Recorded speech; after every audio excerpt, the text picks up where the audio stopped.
Hello बच्चों, आज की क्लास हम बात करेंगे एटॉमिक स्ट्रक्चर में एक प्यारा सा टॉपिक जिसका नाम होगा मोजले का प्रयोग तथा परमाणु क्रमांक। परमाणु क्रमांक के पीछे मोजले का हाथ है और मोजले के पीछे क्या राज है उसको आज हम बताएंगे इसी लेक्चर में। तो बने रहिए वीडियो लेक्चर के साथ लास्ट तक। यस, काफ़ी क्लियर होगा। और अभी तक आप कॉपी पेन नहीं उठाया तो कॉपी पेन उठा लें, क्योंकि लेक्चर का मजा तब आएगा जब आप एक तरफ नोट्स बनाओगे। यस, तो हो जाए तैयार, उठाइए कॉपी कलम, नोट्स बनाइए। तो बच्चों, सबसे पहले आप बता दें कि जो मोजले का प्रयोग है या उसका जो परमाणु क्रमांक व्यवस्था है उसके पीछे की कहानी क्या है, उसके पीछे का इतिहास क्या है, जरा उसको जान लें। तो बच्चों, ये बात है 1895 की। ये बात कब की है? 1895 की है। रोएंजन नामक वैज्ञानिक आए थे। रोएंजन नामक वैज्ञानिक, जिन्होंने एक एक्सपेरिमेंट किया था और उस एक्सपेरिमेंट में कुछ बातें कही थी। तो पहले एक्सपेरिमेंट की हम व्यवस्था बनाते हैं, फिर पूरी बातों को समझाते हैं। क्लियर? तो बच्चों,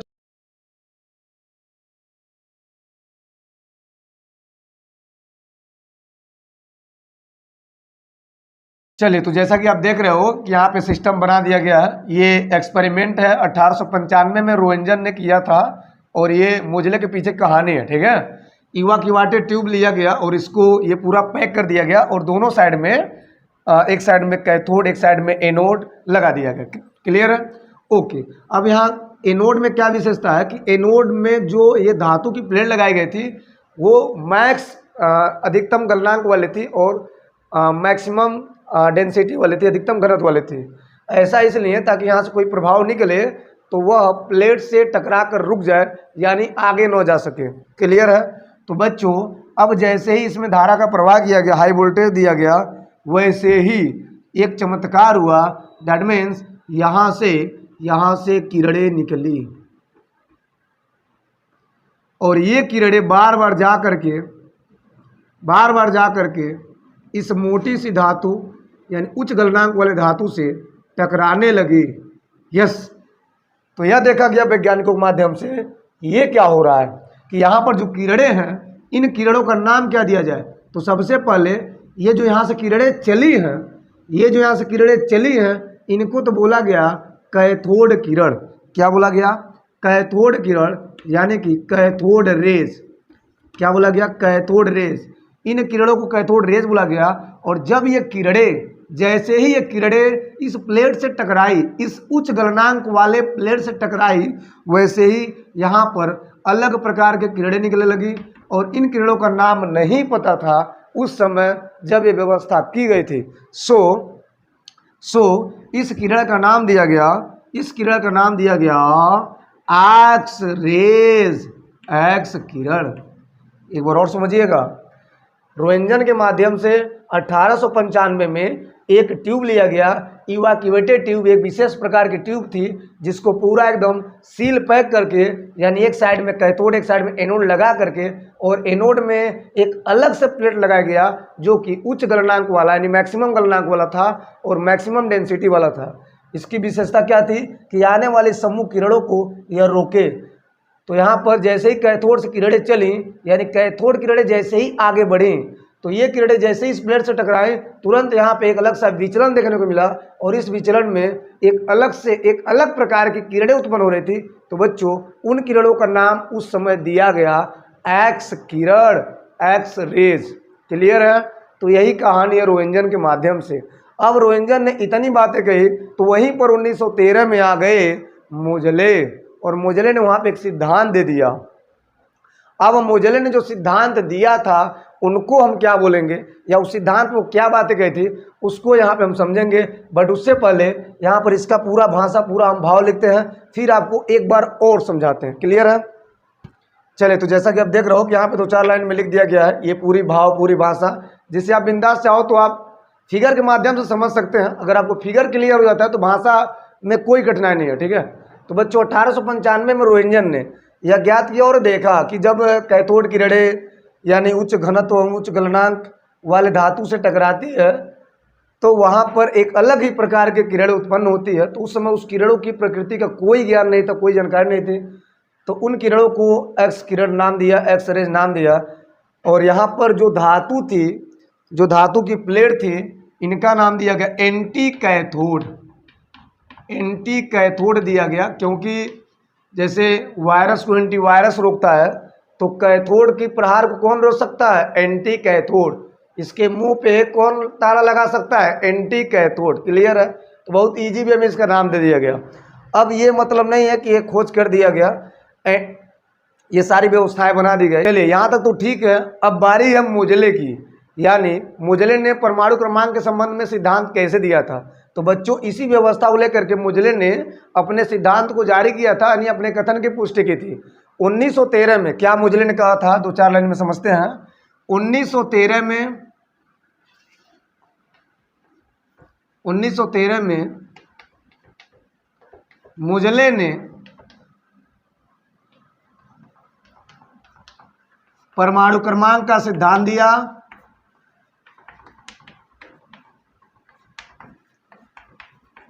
परमाणु क्रमांक का सिद्धांत दिया और यह बताया कि जब एंटी कैथोड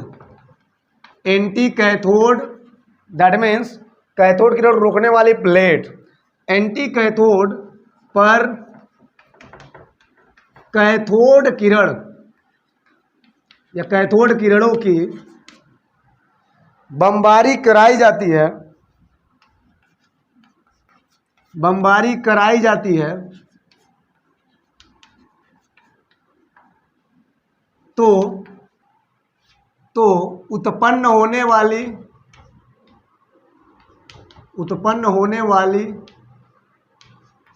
एक्स किरणों की तरंगदैर्ध्य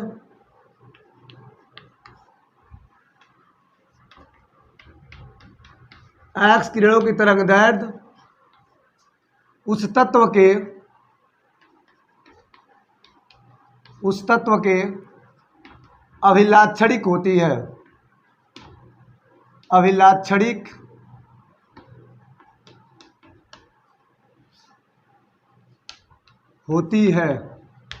क्लियर बच्चों? चले, तो मैंने क्या बोला, 1913 में मोजले ने परमाणु क्रमांक का सिद्धांत दिया और क्या बताया कि जब एंटी कैथोड पर कैथोड किरण की बमबारी यानी लगातार कैथोड किरण का प्रहार कराया जाता है, तो वहाँ पर लगातार एक अलग से किरणें उत्पन्न होती है, यानी कि एक्स रेज उत्पन्न होती है। ऐसा ही उन्होंने बोला और ये बोला कि जो उत्पन्न होने वाली लगातार एक्स किरणें हैं, इन एक्स किरणों की तरंगदैर्ध्य जो होगी उस तत्व के अभिलाक्षणिक होगी। अब कुल मिलाकर बात यह है कि इन्होंने एक्स किरणों की आवृत्ति तथा किसी तत्व के परमाणु क्रमांक अर्थात जेड के बीच में एक संबंध स्थापित किया था। कैसे? एक्स किरणों की आवृत्ति तथा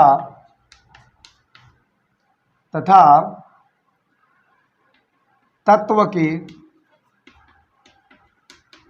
परमाणु क्रमांक यानी कि जेड में निम्न संबंध दिया। क्या संबंध दिया? रूट में भी equal to a into z minus b, कुछ ऐसा संबंध दिया। यह एक इक्वेशन स्थापित किया। अब इसमें ये आवृत्ति हो गया, जेड परमाणु क्रमांक हो गया, ए और बी दोनों क्या है? ये दोनों एक तरह से स्थिरांक का काम करेंगे। बी है अभिलाक्षणिक एक्स किरणों के लिए और ए है एक प्रकार का समानुपाती नियतांक। क्या बोलेंगे? वाट ए है समानुपाती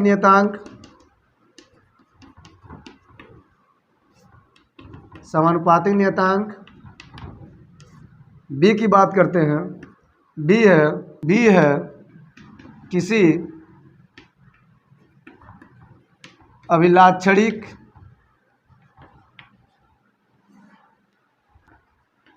के समूह का नियतांक। क्लियर है? ओके। तो इतनी जबरदस्त बातें किसने किया था? मोजले ने 1913 में। मोजले ने अपने एक्सपेरिमेंट में बोला, अपने सिद्धांत में बोला, अपने तर्क के अनुसार अपने पुष्टि किया। 1895 में दिए गए रोएंजन के सिस्टम व्यवस्था को लेकर के मोजले ने आगे बढ़ा करके वास्तव में ये प्रमाणित कर दिया कि कुछ न कुछ परमाणु क्रमांक का अपना भी एक मतलब होता है। और यहाँ पर इसका असली हकीकत तब समझ में आएगा आपको जब आप आगे बढ़ा, तो आप समझोगे कि मोजले ने आवृत्ति के साथ साथ परमाणु क्रमांक और परमाणु भार इन दोनों के बीच में ग्राफ खींचा था। अब ग्राफ से वो कैसे समझाया कि परमाणु क्रमांक ही बेस्ट है परमाणु भार से। किसी तत्व का अभिलाक्षणिक गुण ये बताया कि परमाणु भार नहीं है बल्कि परमाणु क्रमांक है। तो वहाँ पर बच्चों वो लिया था 2 ठो ग्राफ, एक ग्राफ पर आवृत्ति के साथ साथ परमाणु भार दिखाया था और एक ग्राफ पर आवृत्ति के साथ साथ परमाणु क्रमांक दर्शाया था। तो दोनों ग्राफ को हम समझते हैं एक अंदाज में। यस, तो यहाँ तक स्क्रीनशॉट लें। यहाँ पर थोड़ा सा मुझे इरेज करना पड़ेगा। चलिए यहाँ पर थोड़ा सा मैं इरेज करता हूँ। चलिए, तो फाइनली अगर हम ग्राफ की बात करते हैं कि वास्तव में मोजले ने ग्राफ कैसे दिया था और ग्राफ में पूरी बातें कैसे स्पष्टीकरण की थी, तो पहले यहाँ पर एक बना लेंगे, क्लियर है। और एक और 2 ग्राफ आपको लेना पड़ेगा, कुछ ऐसा, जरा ध्यान देंगे। दोनों ग्राफ पर जो y एक्सिस है, इन दोनों पर लिया गया आवृत्ति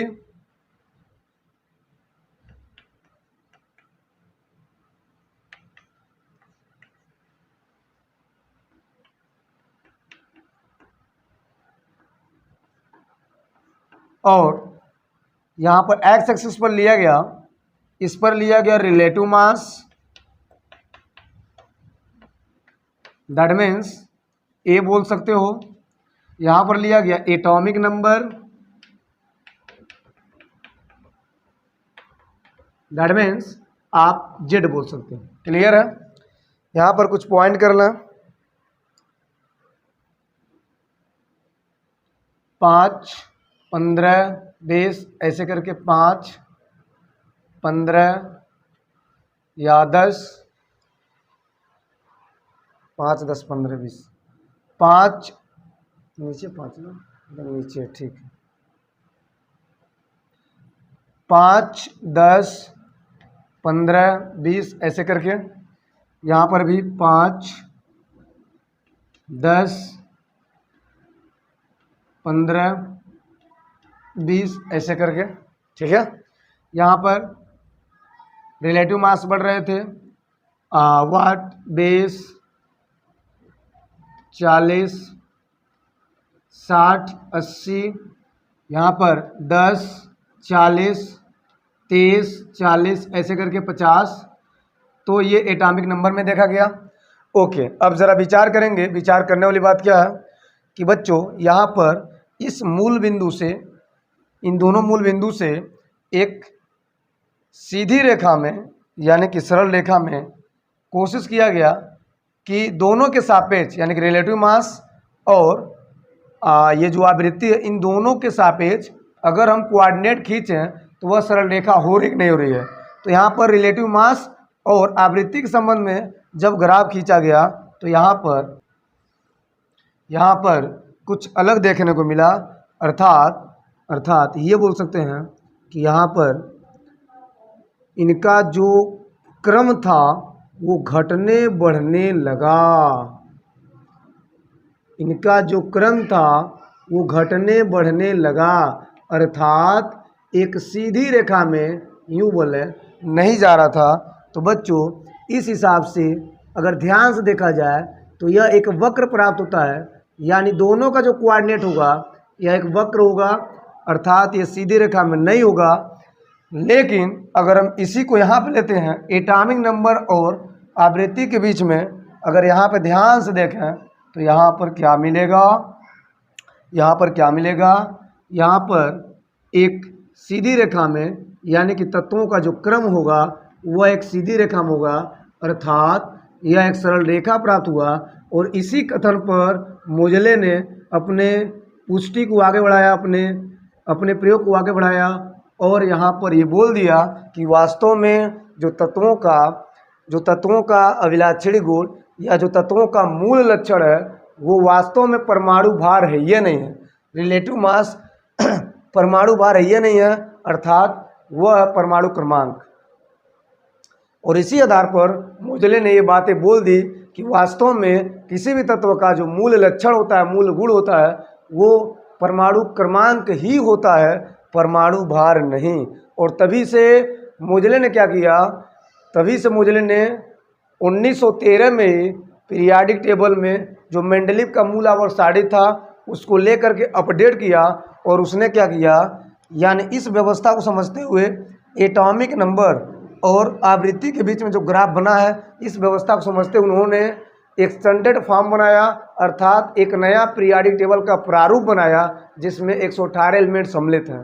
तो बच्चों यह मोजले का बहुत बड़ा योगदान था, मेंडलीव के मूल आवर्त सारणी को अपडेट करना और उसकी पूरी व्याख्या एक परमाणु क्रमांक के आधार पर रख देना। तो इसलिए बोला जाता है कि आज का जो आधुनिक आवर्त सारणी है वो बढ़ते हुए तत्वों के आवर्ती फलन होते हैं। दैट मीन्स उनका जो पीरियाडिक प्रॉपर्टी होती है वह बढ़ते हुए परमाणु क्रमांक के आधार पर होती है। जैसे जैसे तत्वों का परमाणु क्रमांक बढ़ेगा वैसे वैसे उनमें एक अलग सा नेचर देखने को मिलेगा। तो इन कथनों का पूरा पुष्टि किया मोजले ने, और ये बहुत बड़ी बात थी परमाणु क्रमांक के पीछे, यानी कि मोजले के प्रयोग के पीछे। तो क्लियर, उम्मीद करते हैं क्लियर हुआ होगा, यहाँ तक बातें आपको समझ में आई होंगी। अब बात यह है कि वास्तव में यहाँ पर परमाणु क्रमांक का परिभाषा क्या होगा। अभी तक तो हमने प्रयोग देखा, एक्सपेरिमेंट देखा, कहानी देखा, इतिहास देखा, लोगों की अलग अलग भूमिका देखा, लेकिन अब बारी है परमाणु क्रमांक। तो चलिए परमाणु क्रमांक को समझते हैं।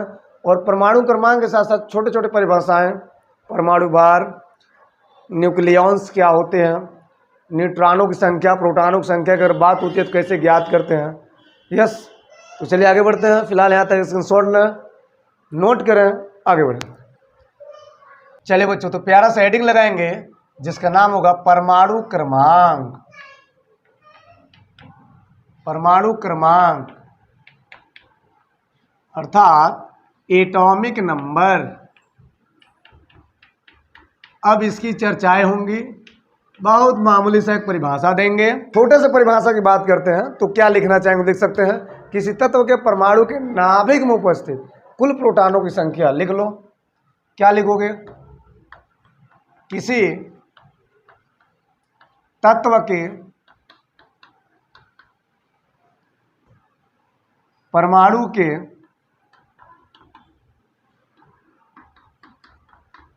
नाभिक में उपस्थित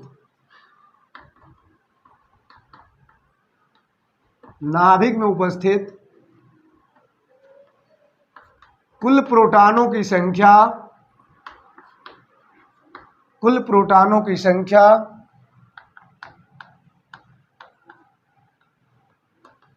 उस तत्व की परमाणु क्रमांक होती है।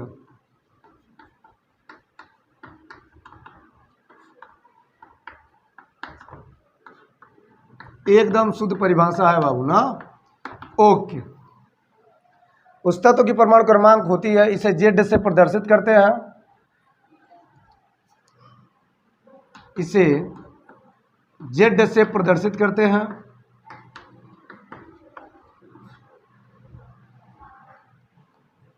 क्लियर है, चलिए इतनी बातें क्लियर है। अब जो जेड होगा अर्थात परमाणु क्रमांक कहेंगे। तो परमाणु क्रमांक क्या होता है, तो कुल प्रोटॉनों की संख्या,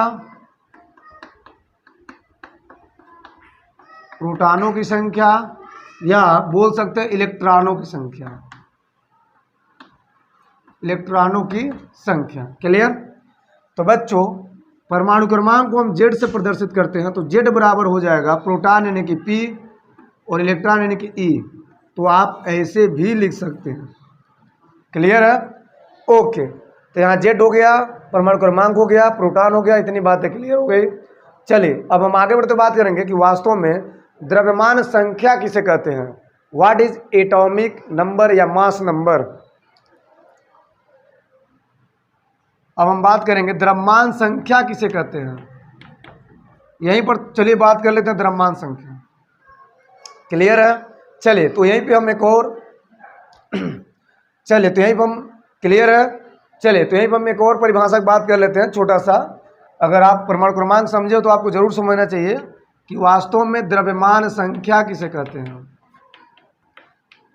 द्रव्यमान संख्या जिसे कहते हैं मास नंबर। क्या बोलेंगे? Mass number. चलिए बच्चों, अगर हम परिभाषा की बात करते हैं द्रव्यमान संख्या को लेकर के तो वास्तव में क्या होगा, तो आप क्या लिखोगे? लिखो किसी तत्व के या किसी परमाणु के बड़ा सिंपल है ना, किसी परमाणु के नाभिक में उपस्थित प्रोटॉनों तथा न्यूट्रॉनों के संख्याओं के योग को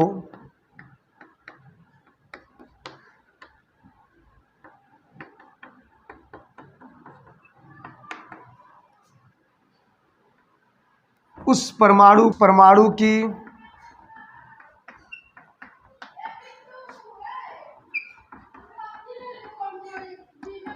द्रव्यमान संख्या कहते हैं। द्रव्यमान संख्या कहते हैं। क्लियर है? ओके। इसे ए से प्रदर्शित करते हैं।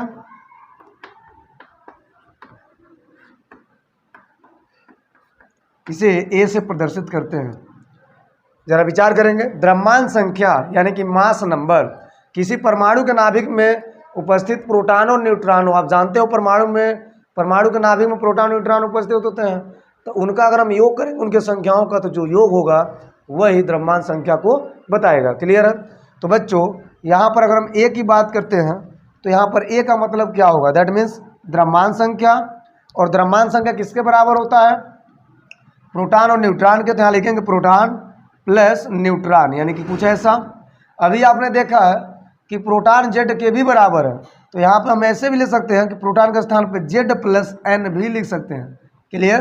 तो बड़ा सुंदर फॉर्मेट बन गया जिसका हम यूज करेंगे न्यूमेरिकल्स में।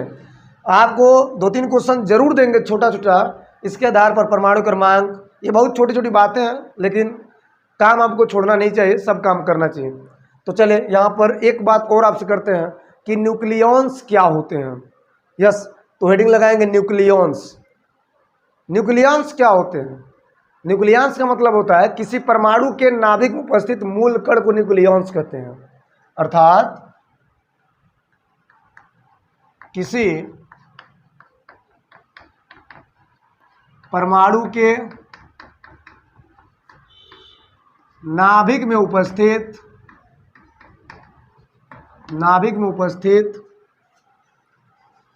मूल कणों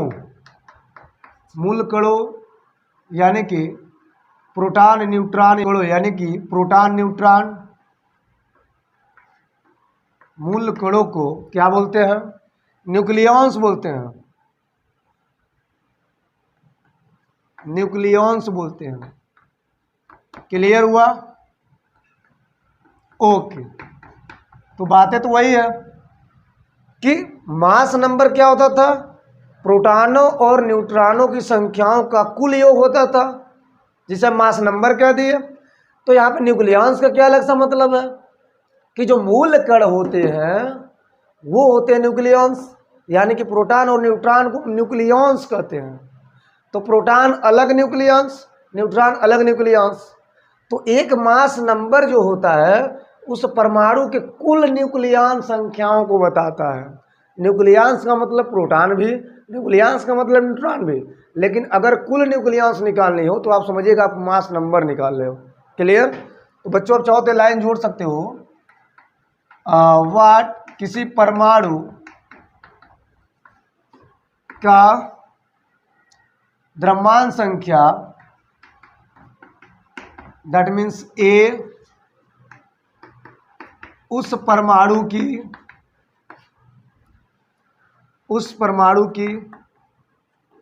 कुल न्यूक्लियॉन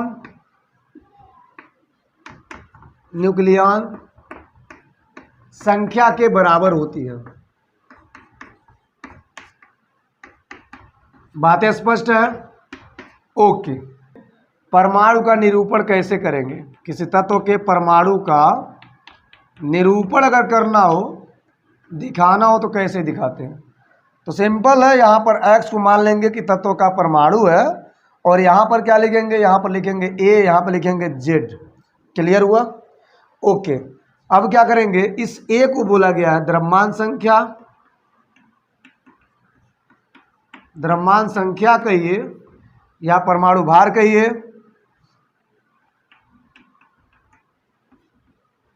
लगभग परमाणु भार के ही बराबर होता है। यहाँ पर इसको क्या बोलेंगे? परमाणु संख्या, परमाणु संख्या, परमाणु संख्या कहिए या परमाणु क्रमांक कहिए, परमाणु क्रमांक। क्लियर है? ओके, इतनी बात है, आपको क्लियर है? ओके, तो ये रहा एक तत्व का, एक परमाणु का निरूपण।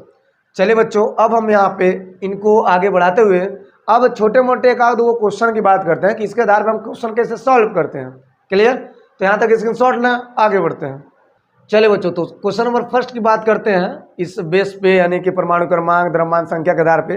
बड़ा सिंपल क्वेश्चन, बड़ी मजा आएगा आपको करने में। कह रहा है कि 3 विभिन्न तत्वों का द्रव्यमान 45 है, इनके परमाणु क्रमांक क्रमशः पहला 20, दूसरे का 21, तीसरा 22 नंबर पे है। तो तीनों तत्वों में कितने प्रोटॉन व न्यूट्रॉन है? सिंपल है, बड़ा मजा आएगा आपको।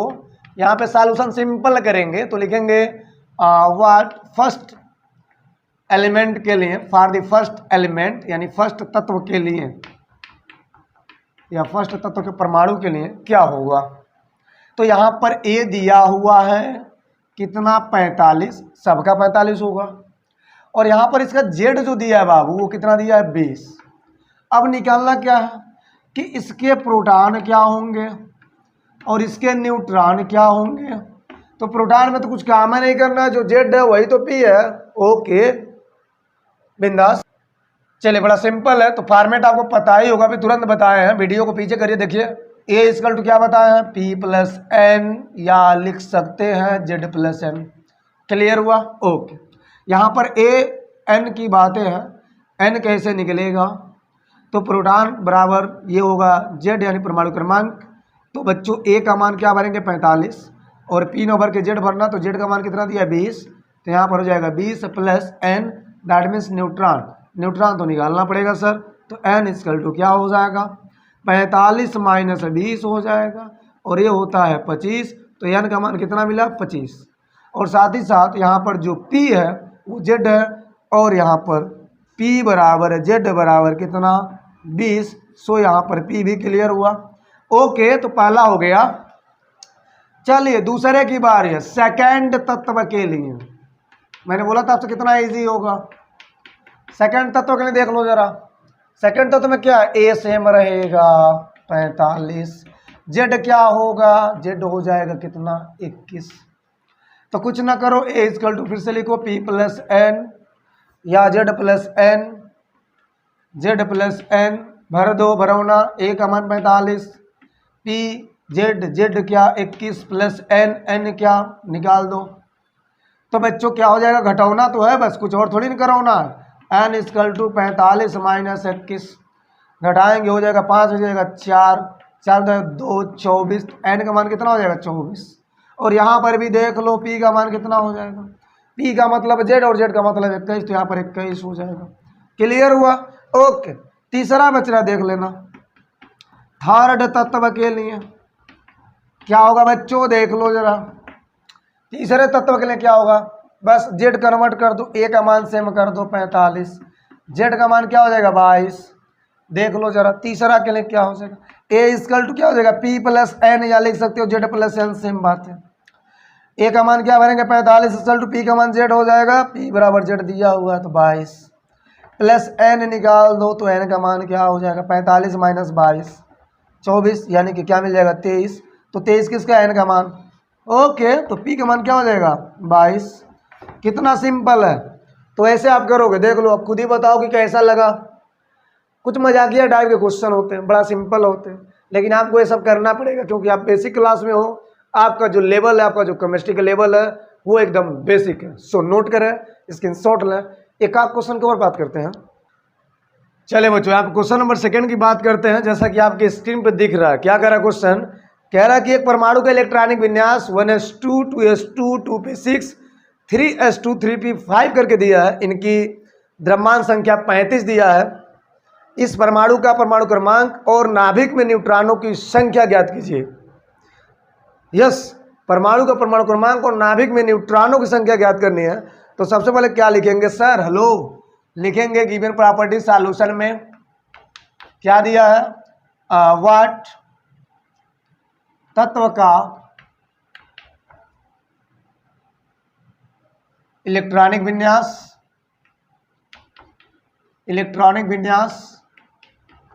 क्या दिया, दे दिया 1s2